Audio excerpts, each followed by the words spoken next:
રાજ્યમાં ખાતર અછત મુદ્દે પ્રદેશ કોંગ્રેસ પ્રમુખ શક્તિસિંહે નિવેદન આપ્યું। ખાતરની અછત મુદ્દે સંસદમાં નોટિસ આપી હતી। કહ્યું શક્તિસિંહ ગોયલે, ખાતર અછતથી ખેડૂતોની સમસ્યા પીએમ સુધી પહોંચાડી। સરકાર ખેડૂતોને નેનો ખરીદવા માટે ફરજ પાડે છે તેવું પણ શક્તિસિંહે જણાવ્યું છે। તો ખાતરની અછત અને તેના કારણે લાંબી ખેડૂતોની જે લાઈનો જોવા મળી રહી છે તેને લઈને કોંગ્રેસ પ્રમુખ શક્તિસિંહે નિવેદન આપ્યું છે। ખાતરની અછત મુદ્દે સંસદમાં નોટિસ આપી હતી તેવું પણ તેમણે જણાવ્યું। આ સાથે જ ખાતર અછતની ખેડૂતોની સમસ્યા પીએમ સુધી પહોંચાડી છે તેવી પણ વાત શક્તિસિંહ ગોયલે કરી છે। સરકાર ખેડૂતોને નેનો ખરીદવા માટે ફરજ પાડે છે તેવો પણ આરોપ તેમણે લગાવ્યો છે।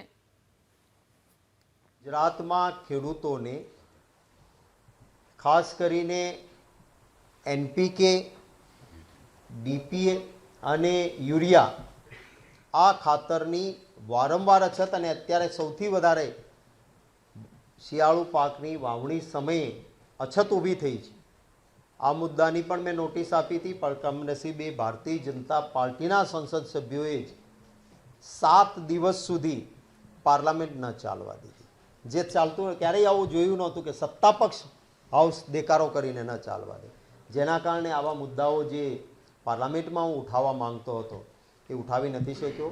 પરંતુ મેં પ્રધાનમંત્રીને પણ આ વસ્તુની માંગણી કરી છે।